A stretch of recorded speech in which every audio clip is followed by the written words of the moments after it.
Hey everyone, Coach Investor back to another Tesla weekly video for today. I hope you're all having a wonderful weekend so far. So, what a long earnings week, what a volatile market we're having right now. Now, we started the week a bit slowish, bad, should I say, but we ended the week on a higher note. Now, that said, just because we went from extreme fear or something like that, you know that graph, extreme fear, extreme greed, I still think we're nowhere near extreme greed. There's still a lot of unknowns in the market, so keep that into consideration, especially after two great green days in the market, because sometimes human psychology, behavior tends to be very, very reactive. Now, with regards to Tesla specifically, the stock right now, after hours, $220, market cap just under $700 billion, and we have now a forward PE of 60.5 times. Now, what you're seeing here is PE, EV to EBITDA, price to sales in the next 12 months compared to its 5-year mean, and also price to free cash flow, but that's last 12 months, and that's the only one that's a bit more expensive than the 5-year mean. All the rest currently are still a bit lower, and for PE, it's basically much lower. Now, that said, people will say, yeah, forward PE of 60.5 times, slowing market, recession, you name it. It is pretty expensive. I rather wait.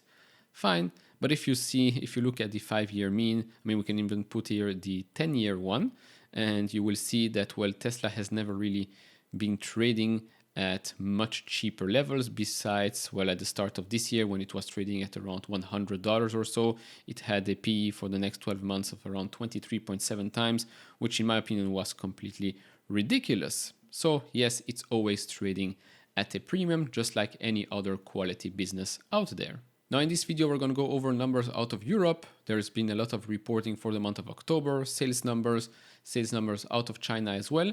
And of course, we have to talk about that big announcement that was made in Germany by Elon Musk. So there are multiple sources that are reporting that Elon Musk announced today, well, yesterday or 2 days ago, depending on when you're watching this video, that during his visit at Giga Berlin, that a 25,000 euro Tesla car will be built there. This means that we now have the design happening in Austin and probably production as well. When Giga Mexico will be built, it will be produced there as well. And now apparently maybe even Giga Berlin, which of course makes sense because you want to have a cheap alternative car in the European market as well. But although this might sound surprising to many, if we go back to the earnings deck, we can see here next-gen platform in development, region, various region. So of course, this should not come as a surprise. And yes, of course, eventually Giga Shanghai will probably have their own Model 2 as well, as has been rumored for quite a long time. So that's what I wanted to show. Big announcement, but should not be that surprising. Now, before I continue with this video, if you enjoy this type of videos, leave it a thumbs up, subscribe if you're not. Also, thank you everyone that has been supporting the channel lately. Thank you to the new channel member as well. I really appreciate that. Nothing is behind the paywall here, but I do appreciate all the support that you're giving me for this channel, for creating more content for you. So thank you very much. If you want to support me even further, do check out the link down in the description and in the pinned comment to get the top 10 best stocks to buy now, or go to fool.com/couchinvestor. Now, moving to sales numbers out of Europe. Of course, there are many markets, but I'm going to go over the biggest ones. So first, starting with Germany. So they reported 3,353 Tesla sales and a 1.5% market share for October. That's the third best first month of the quarter ever, and year to date it's up 31% over the same period last year. As for Italy, they reported 908 Tesla sales, 0.7% market share in October, 38% for Model Ys and 59% from Model 3s. And as for year to date numbers, that's up 230% over the same period last year. As for France, 3,262 Tesla sales, 1.8% market share for October.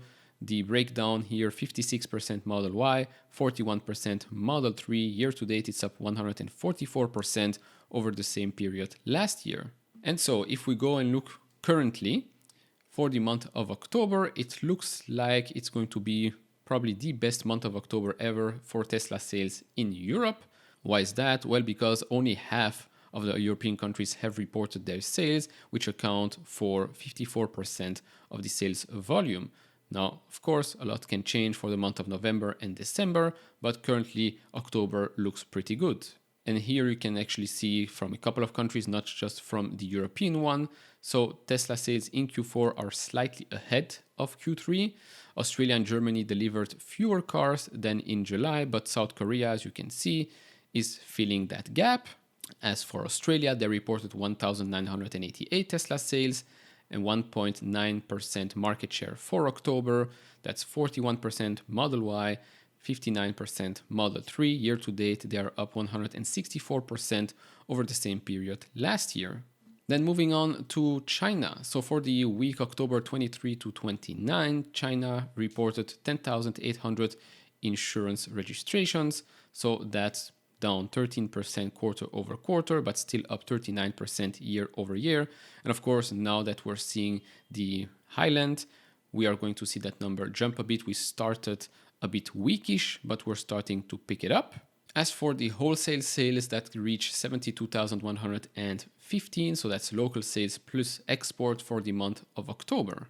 And for those that don't know, the first week of October in China is a public holiday. Then if you live in the Netherlands, I know some of my viewers are from there, so the Model Y now starts at 44,990 euros, making it eligible for the 2,950 euros SEPP incentive. So despite all the noise, despite all the pressure, of course, the comments from Elon Musk on the high interest rates environment, which again are very, very valid, and no advertising will not solve the interest rates issue.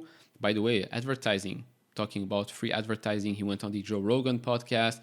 Joe Rogan fired an arrow at the Cybertruck. That video has been watched millions and millions of times. I mean, that's free advertising, and the popularity of that vehicle will only go up from here. Now, with regards to the popularity of the EV cars, of course, last week we talked about how suddenly there's a lot of negativity towards EVs. Lots of articles are coming out saying, oh, demand for EVs is not as high, blah, blah, blah. Well, we actually have some numbers out of California. Of course, California, a very, very pro-EV market.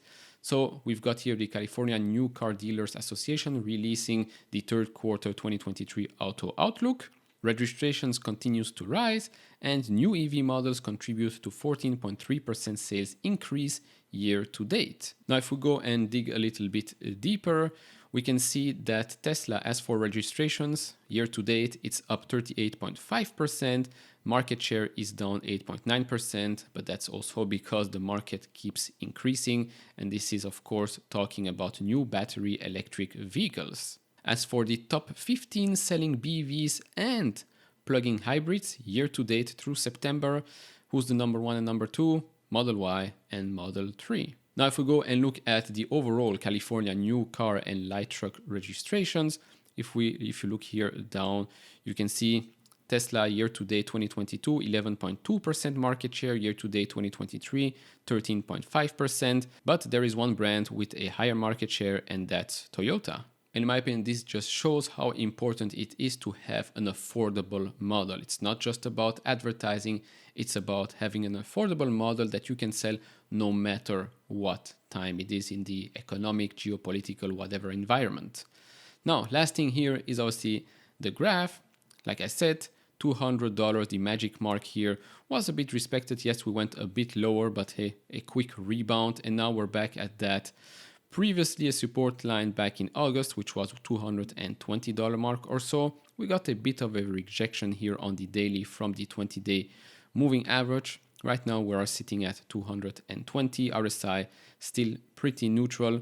Of course, the market anticipates that, well, interest rates have peaked and they're not going to raise interest rates anymore, and rate cuts will come in sooner rather than later. I still think it's going to be probably mid-2024, but hey, unemployment is now at 3.9%. If it goes suddenly higher because, well, they have clearly broken the system, probably the cuts will come in sooner. But hey, so far the economy is doing okay.